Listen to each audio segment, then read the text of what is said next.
Good morning from SFG Top Performance. Thank you for joining us today. And with us, we have our regulars. We have Jason, Charles, and Derrick. We have a lot of wonderful topics to cover today, and one of them we don't really like is the cold weather. Derrick, would you like to start us off on what's happening with the weather and how it's affecting our planting? Yeah, sure would. So this last really 2 weeks or week and a half, we've been getting a lot of calls about the weather and been keeping an eye on, what's going on out there. We've had a lot of cold nights. The last couple have been below freezing at night, and then the highs during the day have only been in the 40s. Sun's coming out, but it's still pretty darn cold, under 50.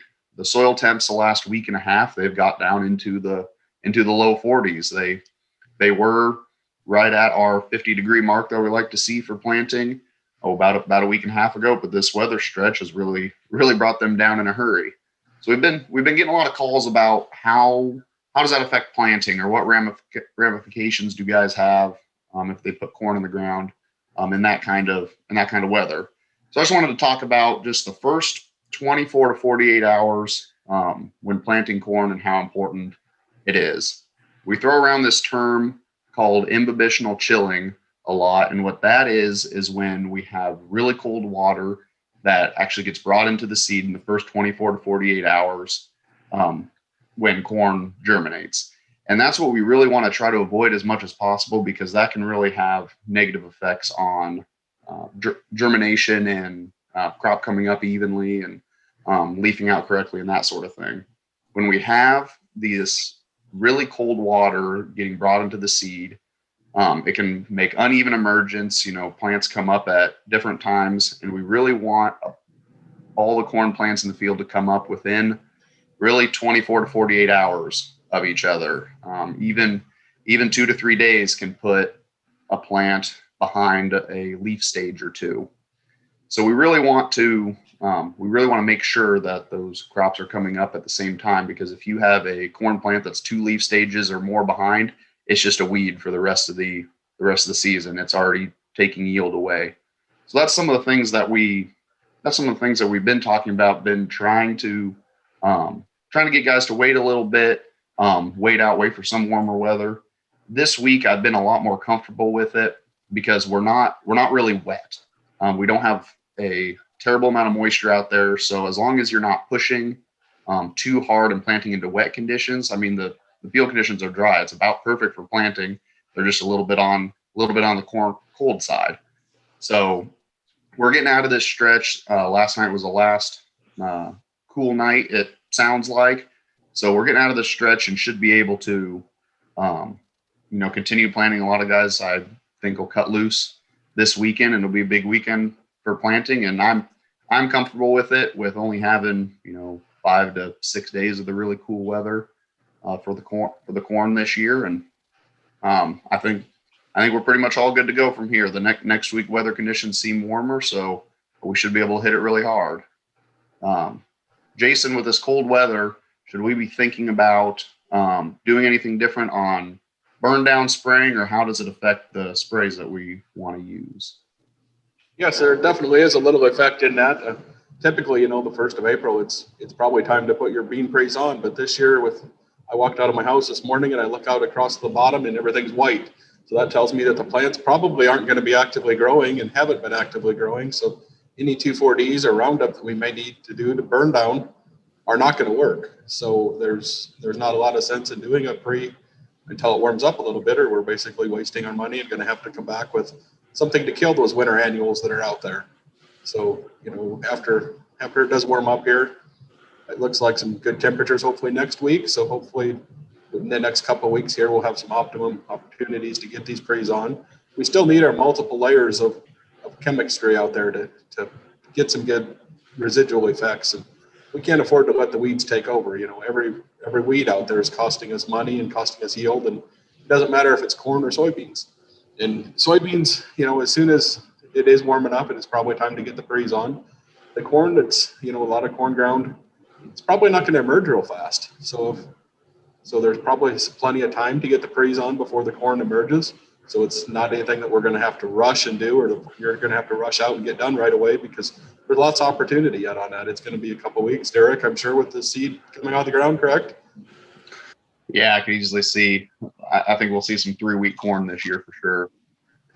So yes, with the corn pre's, there's definitely not a huge rush with the temperatures we've had. Soybeans, on the other hand, when it does warm up, it's time to get them on and get these winter annuals. They're really growing, and there's a lot of green out in the fields. And before you go spray your pre's, I've been out in a lot of fields here in the last couple of weeks. We had a lot of erosion this winter. So I would recommend going out and checking your fields and making sure those side hills don't have some huge gullies that will surprise you when you get out there with a sprayer, and clean them up and level it off a little bit, so you don't have to bounce across it with your planter and your combine and any other piece of equipment that has to go across it. So before you go out to spray your pre, make sure you're checking those side hills and the gullies and making sure they're ready for the application, and just don't go out and do the application expecting it to be the way it was when you combined it last fall. So that's just one thing I've noticed this last couple of weeks, that a lot of people may not have been across their field, so that might be a surprise when they get there. Now we're going to have a little commercial from Matador. For managing weeds in soybeans, the best form of attack is defense with Matador. Matador pre-emergent herbicide consists of 3 active ingredients that deliver burn-down activity and long-lasting residual control of weeds and grasses, stopping them before they can start. For maximum soybean yields in the fall, start smart in the spring with Matador. Matador soybean herbicide. Mess with the bull, get the horns. Derrick, how are we coming with our field forecasting? You want to talk a bit more about that and get us up to date where we're at and the number of acres we have lined up for that? Yeah, so field forecasting right now, we've pretty much done all the inputting for the planned fields that we have yet. We have roughly 4,500 acres in this field forecasting tool for 2021 so far. We can always add more, and it's something that we can get the information at any time throughout the year. So it's something that we can do even in June when you're thinking about side dress application time. So keep that in mind if you haven't signed up for the field forecasting tool for our nitrogen and crop modeling service. It's something that we can show a lot of extra potential out there in the field and really keep an eye on things for you. Right now, we are looking at planting date and emergence date. So one really important factor of the model is emergence date to calibrate it. And that one will be really interesting because the model actually predicts when crop will emerge. And right now it's saying, 2.5 to 3 weeks just based on the weather, because those growing degree days, we're just not getting any of those growing degree days. I mean, the base for corn is 50, and we haven't even had highs of 50. So right now we have, the last couple of days there were 0 growing degree days coming out there. So that's something that the model can help predict, show the ramifications of what will happen, and give you an initial nitrogen management tool for those. And it'll already give a prediction on what kind of yield you can expect and what kind of yield you can expect from in-season nitrogen. So that's what we're looking at right now. We'll be out in the fields scouting them for emergence dates here within the next couple weeks. Okay, that sounds great. Charles, with that, they're talking about getting out doing pre's and checking fields. And are we getting everything applied, everything set to go that we can continue getting our pre's on and the rest of our fertilizer spread? Fertilizer wise, the Super Grow is about to wind down. Dry fertilizer, they're finally getting where they can see the light at the end of the tunnel. Anhydrous is the same way.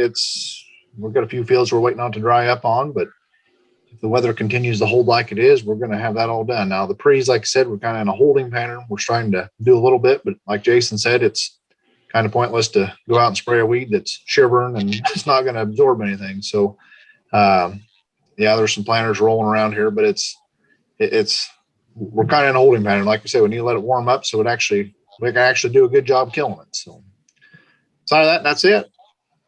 Okay, well, that's good. And we all realize that the spring season is here. We're all thinking about controlling our weeds and our other pests we have out there. And as you all know, SFG offers custom application. It's reliable and it's available at a reasonable price. SFG custom applicators provide advantages of efficiency and convenience. Due to dedicated equipment and specialized personnel, we can treat more acres per day. Our applicators will apply the requested products at the requested rate, at the requested fields in a timely manner. Our equipment will be calibrated and able to apply pesticides without streaking or excessive overspray. We will only spray under acceptable environmental conditions and do everything possible to avoid drift off the target crop. SFG will supply the pesticides, thus eliminating the need for you to maintain your own chemical inventories and dispose of empty pesticide containers. Talk to your local SFG agronomist for all your pesticide application needs. I want to thank you for taking time today to watching our SFG Top Performance. I want to thank you for the business you've given us in the past, and thank you in advance of the business in the future. Have a great planting season.